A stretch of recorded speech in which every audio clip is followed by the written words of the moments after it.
Rebibbia est une des plus grandes prisons d'Italie, mais depuis une vingtaine d'années, c'est aussi une des scènes artistiques les plus fréquentées de la cité romaine. Plusieurs fois par semaine, Laura Andreini Salerno, metteur en scène, fait répéter des détenus. Au cœur de ce centre pénitentiaire, un théâtre, unique au monde dans un tel environnement, offre aux détenus de jouer et monter des spectacles. Une expérience concluante et préventive contre la récidive. Le défi le plus important pour nous, c'est qu'il y ait lors de leur passage ici, qui se fait souvent un peu par hasard, dans un lieu qu'ils n'ont jamais fréquenté, un déclic et que naisse la passion.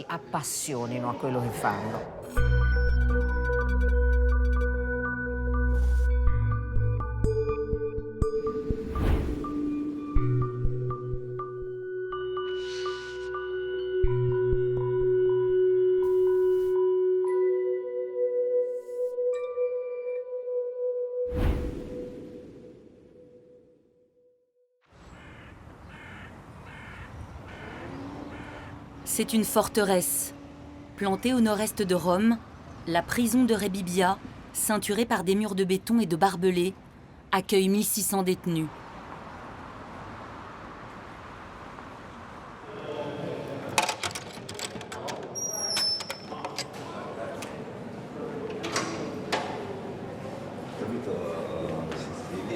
Criminels, mafieux, trafiquants, on les appelle les G8, les longues peines. 4 fois par semaine, 22 d'entre eux participent à un atelier théâtre. Dans cette prison de haute sécurité, adossée à une cour de promenade, une salle de spectacle moderne de 340 places leur permet de travailler. Par amour de l'art et militantisme, Laura Andreini Salerno, thérapeute, veuve d'un célèbre acteur italien, a fondé en 1994 son association La Ribalta, les enfants de la rampe, et travaille depuis auprès des détenus de Rebibbia avec Giuditta, une chorégraphe. Attention les garçons, regardez, ils sont encore en train de monter les lumières. Bon, on va rester dans le calme. Ça les aidera. Allez, on va faire quelque chose.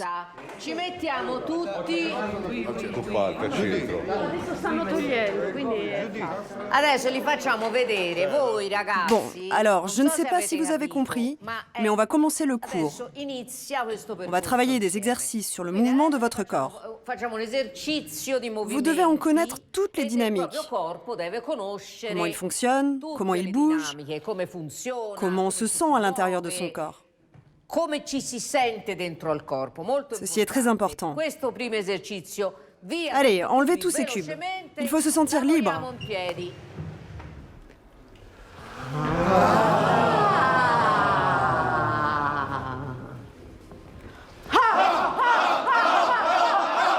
Nous avons fait le choix de ne pas leur demander les motifs pour lesquels ils purgent une peine dans cette prison.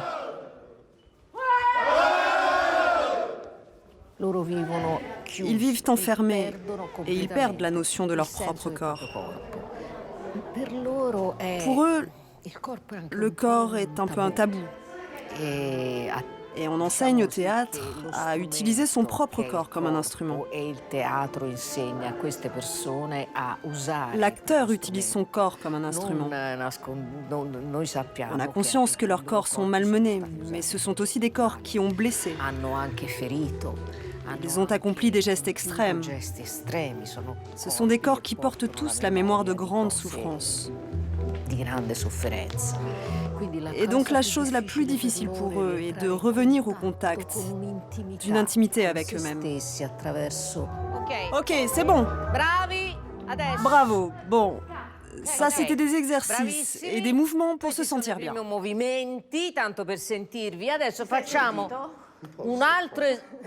Le travail de Laura et Giuditta est d'apprendre aux détenus à exprimer des sentiments, jouer avec leur corps et leurs expressions. Ils ne sont pour la plupart jamais entrés dans un théâtre, mais dans le cadre de cet atelier, ils vont monter un spectacle et jouer sur scène. Ancora.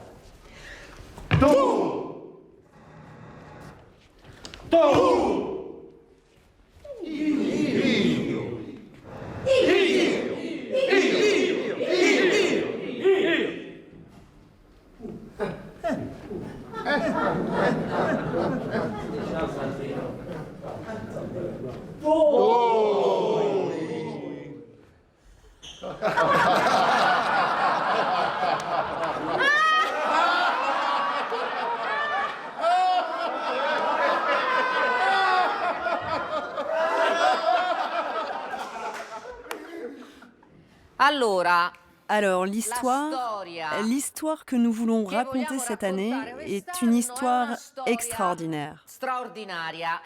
Et moi, j'ai besoin de vous, de ce que vous avez de plus extraordinaire pour la raconter. Il s'agit de raconter l'histoire d'un homme qui arrive du ciel et qui est composé de fumée, extrêmement léger, impalpable, dont on ne comprend pas ce que c'est. Il tombe dans une petite ville qui pourrait être la métaphore d'une prison. Mais ça ne l'est pas. C'est une ville où règne une certaine lourdeur. Alors tout le monde veut faire comme lui et ils cherchent et veulent d'une certaine façon voler parce qu'ils sont lourds, écrasés. Alors, voyons qui pourrait me raconter ce qui lui arrive quand il sent qu'il vole.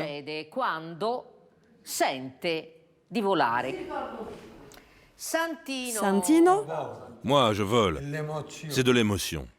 toi, tu voles quand tu es ému, si je comprends bien. Mais qui peut nous raconter? Attendez, il y a Maurizio. J'essaye toujours de voler, mais je ne peux pas. Je ne réussis vraiment pas à me soulever. Ce sont eux qui m'empêchent en me retenant dans la boue. Qui? Ce sont des lutins méchants. Des méchants lutins? Qui sont-ils? Des lutins qui me tirent toujours vers le bas, dans la boue. Et pourquoi? Ils sont dans mon ventre. Dans ton ventre? Comment ça, dans ton ventre, Maurizio? Dans mon ventre. Et ils ne veulent pas que je me relève. Ils me tiennent en bas dans la boue. Et moi, je cherche à relever la tête. Mais toi, tu les sens? Je les sens. Je les sens qui m'empêchent de voler et me poussent toujours vers le bas. Ils me maintiennent toujours en bas.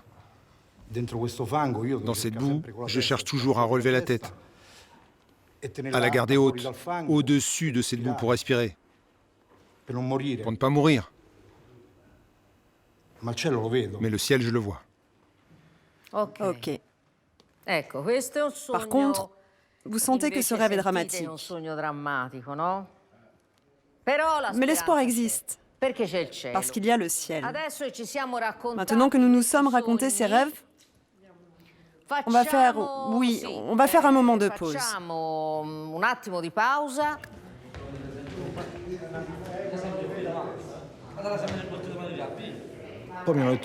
On m'a dit, Mauricio, viens au théâtre. Cela peut t'aider parce que je suis très émotif. La tristesse m'envahit souvent. Je suis venu tout en me disant que j'étais pas capable de faire du théâtre. J'ai pas de mémoire, je n'arrive pas à me rappeler les choses que je dois faire. J'ai perdu un peu la tête avec tout ça, tout ce qui m'est arrivé. Alors on m'a dit, viens, en me disant que ça allait m'aider, et je suis venu. Maurizio, Marcello, Giuseppe, Santino, toute la troupe Ribalta doit se produire dans quelques semaines sur la scène du théâtre de la prison de Rebibbia. Qui n'en a pas? Dans la pièce, Istruzioni di volo, instruction de vol, mise en scène par Laura, d'après le roman futuriste de Aldo Palazzacchi. Montre-la bien, fais-la lire. Les affiches doivent être placardées dans la prison pour inviter les autres détenus, mais également les gardiens à assister à cette représentation.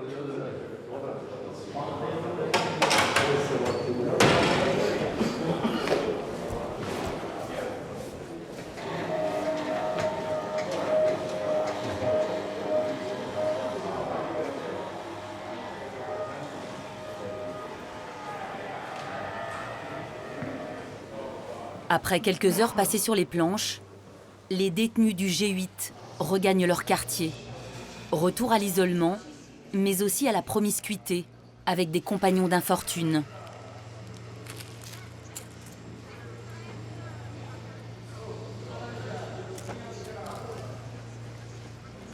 Maurizio Dell'Unto a 59 ans. et en a cumulé 25 derrière les barreaux de plusieurs centres pénitentiaires italiens. Il est depuis 3 années détenu à Rebibbia et partage sa cellule avec 5 autres prévenus.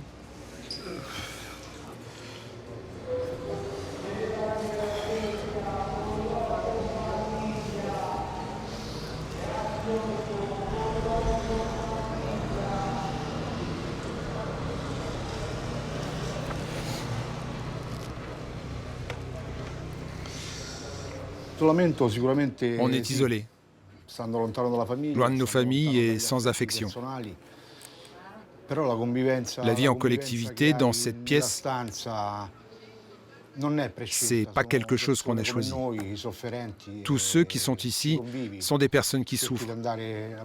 Alors on vit tous ensemble et chacun fait des efforts, participe, prépare le dîner, fait le ménage. Ou comme Pasquale, qui fait là de jolis petits bateaux. On essaye de vivre ensemble du mieux qu'on peut.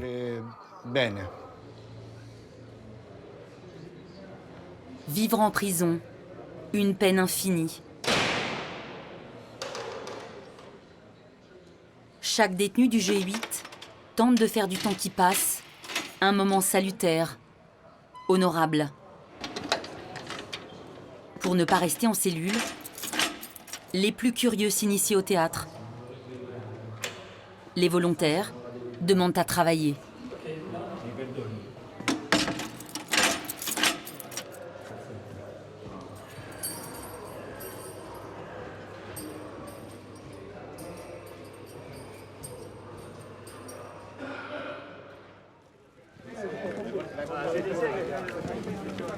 Après des semaines d'attente et de négociations, Maurizio a décroché un sésame, celui de pouvoir œuvrer à l'extérieur de la prison. Il vient d'intégrer le groupe de jardiniers volontaires qui travaillent dans la cité romaine.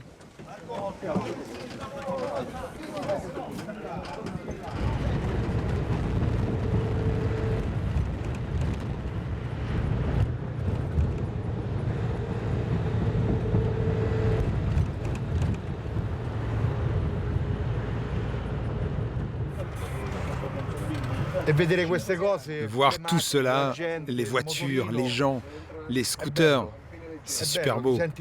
Tu te sens libre, libre, vraiment libre.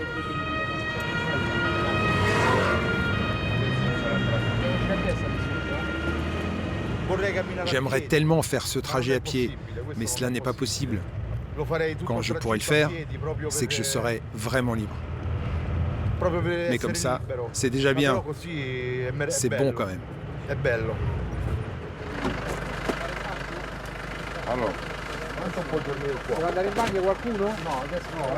Rebibbia a passé un contrat avec la ville de Rome pour l'entretien de certains espaces verts. Depuis une vingtaine de jours, 80 détenus s'affairent dans le parc de la Villa Borghese, au lieu de la culture italienne.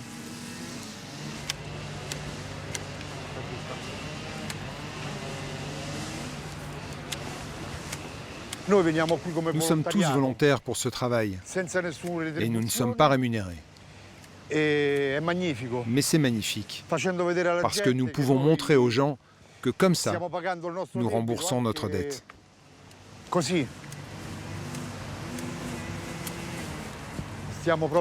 Là, nous sommes devant la Galerie nationale des Beaux-Arts et je le ressens, ce bel art. Faire du théâtre, ça m'élève, ça me fait grandir. C'est un sentiment de liberté. Ça me fait vivre des émotions qui m'ont manqué. Enfant, j'ai beaucoup souffert et je découvre des sentiments authentiques que je ne connaissais pas.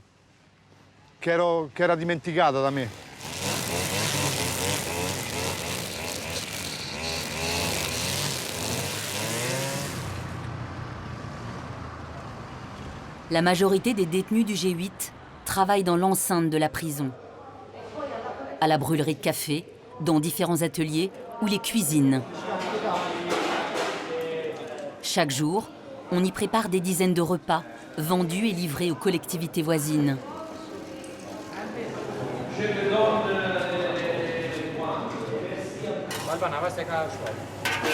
Marcello Lupo est sicilien et détenu depuis 18 ans. Il a été un des premiers à intégrer la troupe de théâtre de Rebibbia. Dans quelques jours, il jouera un des rôles principaux de la pièce. En attendant, comme chaque matin, il tient son rang d'aide cuisinier à la prison.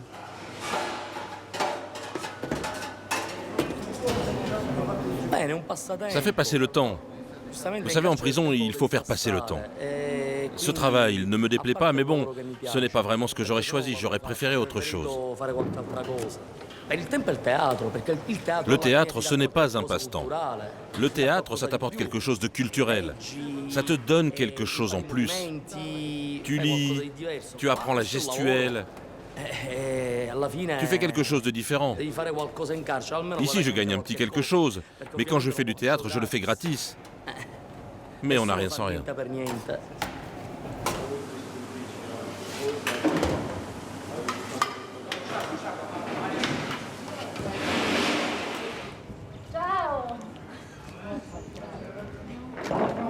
À quelques jours de la représentation de la troupe, Laura, Giuditta et Paola, la costumière, entrent en scène. Alors, ces magnifiques chaussures. Ça, c'est du 42. Ah, 42, donnez-moi. Pour moi aussi. No, queste no. Ok. Ok. Laissons un peu ces chaussures. Silence. Mi sentivo come un cieco che vede per la prima volta.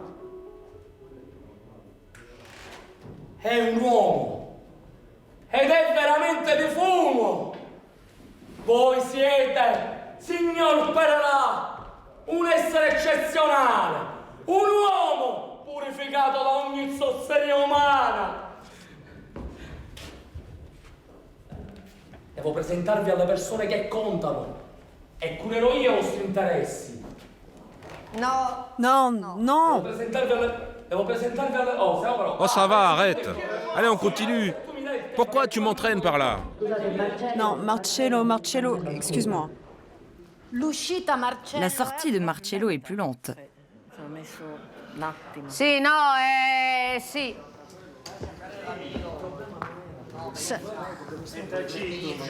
Oui, non, écoute, il faut être précis et ça va te sécuriser pour la mémoire. Parce que sinon, c'est toute la réplique qui tombe à plat.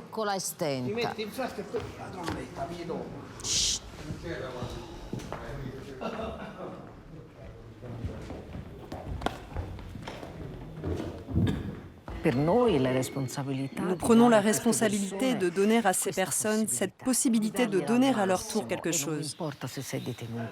Mais il faut qu'ils se donnent au maximum. Et peu m'importe que tu sois détenu, peu m'importe que tu purges une longue peine, que tu sois allé à l'école, que tu ne saches ni lire ni écrire. Pour le moment, tu es là. Et de toi, je veux le maximum.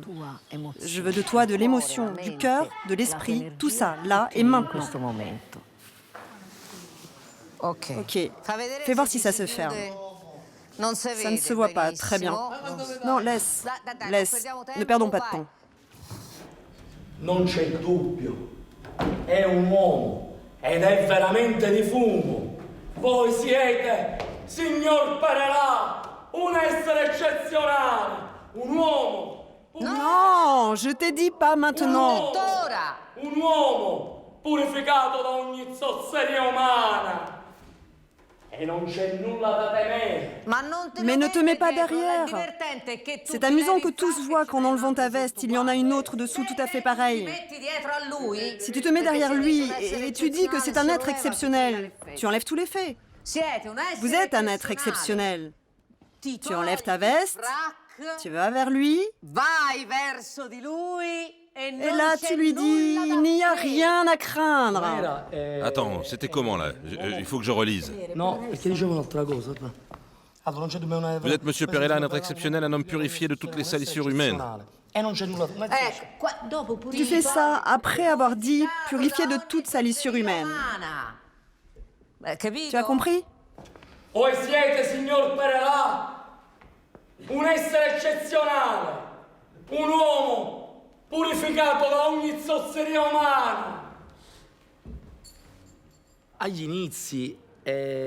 Alors au début, c'était plutôt divertissant. On venait jouer, on venait plaisanter.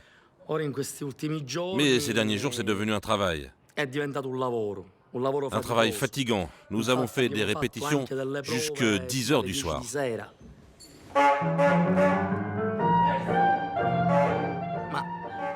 Mais faire rire les gens, jouer sur une scène, c'est une grande responsabilité, un engagement et une émotion.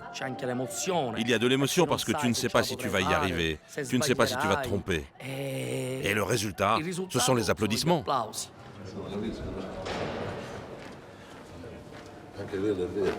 À 63 ans, Giuseppe Toscano est pour la première fois en détention. Cet ancien directeur des postes est le plus diplômé de la troupe de théâtre. Il fréquente la bibliothèque et travaille tous les jours à la digitalisation des minutes du procès d'Aldo Moro. Il y a environ 800 000 documents que nous sommes en train de scanner. Puis ils sont mis dans un dossier et quand tout sera fini, je ne sais pas quand, ce sera mis sur un site que tout le monde pourra consulter. C'est un important morceau de l'histoire italienne. Cela me remplit bien la journée. J'arrive au soir fatigué, je vais au lit et je m'endors. Et ainsi, 8 mois sont passés. 8 mois. Mais j'ai 5 ans à faire. J'ai encore du temps. Je vais prendre ces livres. Avant son incarcération, Giuseppe n'avait jamais fait de théâtre. Une gageure pour cet homme timide qui, de répétition en répétition, s'est pris de passion pour cet art. Dernière répétition pour les acteurs du G8, avant la représentation devant les détenus et le personnel pénitentiaire de Rebibbia.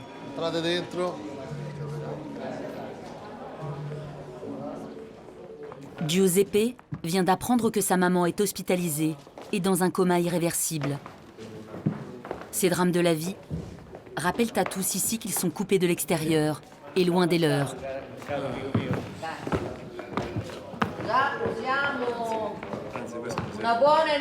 Allez, allez, il faut envoyer une bonne énergie, là. Pour Giuseppe, préparons-nous et faisons une belle répétition. Allez, Maurizio.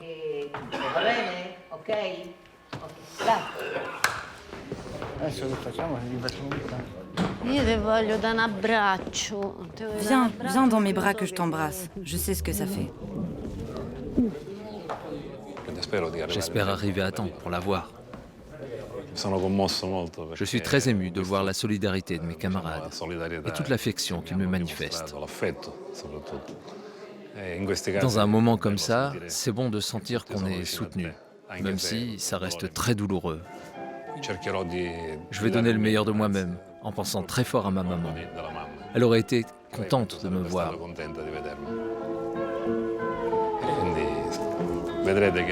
Vous verrez, je ferai tout pour ne pas montrer ma douleur. Ma sei proprio sicuro? Ma sei sicuro che ci sia scritto così? Perché a me sembra che non succeda nulla.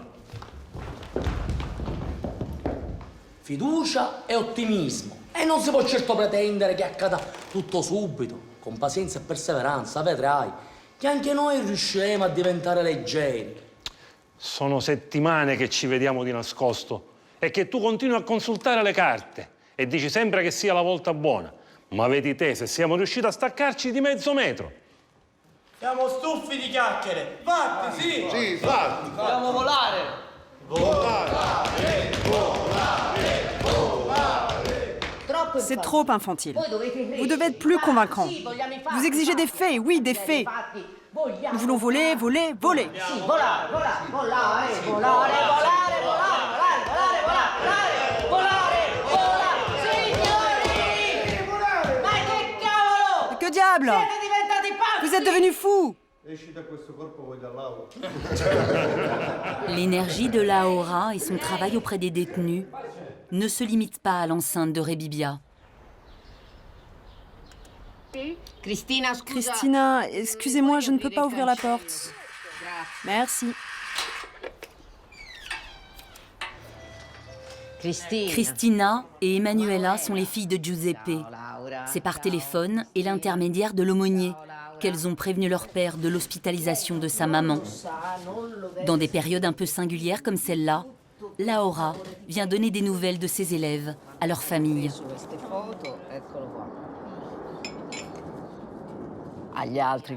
J'ai dit aux autres que la nouvelle était tombée parce que tous savaient que sa maman était mal et tous se sont approchés, l'ont enlacée, l'ont embrassée. Ils lui ont fait sentir qu'ils étaient là, présents. Ça l'a ému, ils étaient tous émus. Ceux qui avaient vécu ce moment se sont mis à pleurer. Ça a été vraiment un très beau moment, très intense. Il a senti qu'il était entouré. Ça, ce sont les répétitions. C'est bon de savoir qu'il participe de façon active, qu'il n'est pas abattu, déprimé. Oui, je crois que c'est une belle expérience. S'il n'avait pas été en prison, il n'aurait jamais fait de théâtre, j'en suis sûre. Il n'aurait jamais entrepris une activité de ce genre. Mais il s'implique, comme l'a dit ma sœur, et ça marche. Mais beaucoup font aussi du théâtre pour leur famille. C'est une occasion unique de se montrer différemment et de pouvoir leur dire fièrement « Regarde, ce n'est pas que du temps perdu, je ne fais pas rien, je veux vivre et je suis en train de faire quelque chose que je n'ai jamais fait auparavant, que je n'aurais jamais pensé faire dans la vie et que je ne referai peut-être jamais. Mais pour le moment, je suis là et je vis le moment présent.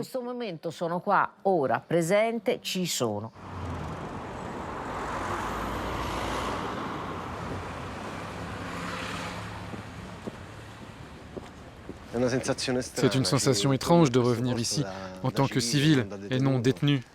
Je vais regarder le travail de Laura qui a été fait ici. Un travail qui est devenu ma passion aujourd'hui. Voyons ce que je vais ressentir en passant les grilles quand même, mais c'est une sensation étrange. Fabio Settimi a purgé une peine de 3 ans et demi à Rebibbia et participé pendant son incarcération à l'atelier de Laura. Plus qu'une révélation, il a appris un métier. Il est aujourd'hui régisseur dans un théâtre.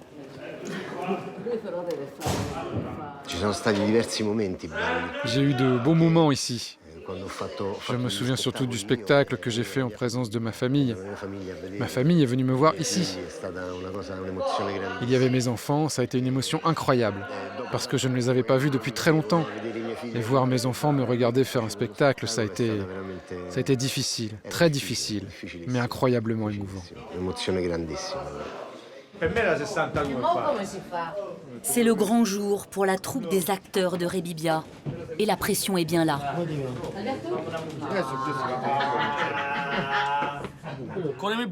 J'ai le cœur qui bat. Et c'est pas simple. Mais tout passe. Ce moment va passer. Et tout va redevenir comme avant. En raison d'un durcissement des consignes de sécurité, les familles des détenus n'ont pas été autorisées à venir les applaudir. Mais ils vont jouer. C'est un jour important pour eux, mais aussi pour moi, parce que quand nous sommes ensemble dans cette création, nous sommes vraiment tous ensemble.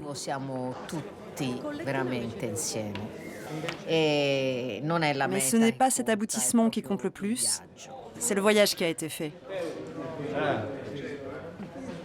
Ce sont les codétenus des comédiens de Rebibbia, leurs surveillants, les responsables pénitentiaires et quelques étudiants en sociologie triés sur le volet qui vont les applaudir.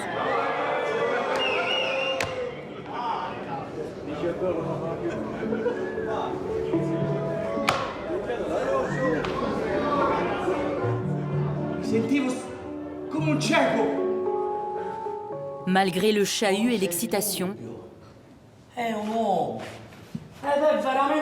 malgré le poids du regard des directeurs de la prison, Installé au premier rang, E non c'è nulla da temere. Marcello n'aura pas failli et sera ovationné. Vediamoci, che vi devo portare subito a corte. Vi farò conoscere io le persone che contano.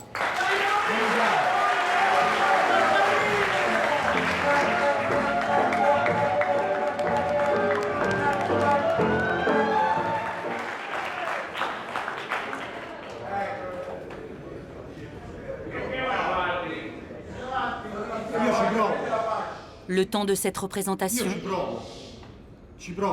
l'émotif Maurizio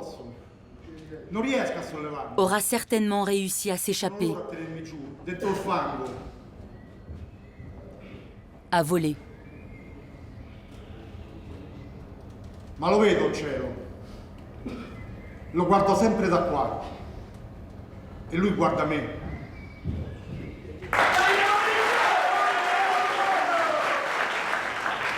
Sono settimane che ci vediamo di nascosto e che tu continui a consultare le carte. Giuseppe a tenu sa promesse. Il a donné le meilleur de lui-même. Cette fois encore, il aura été soutenu par tous, sans laisser transparaître son chagrin.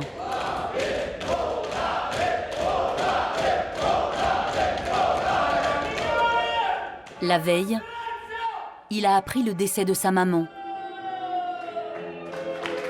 sans avoir eu la possibilité de lui dire un dernier au revoir.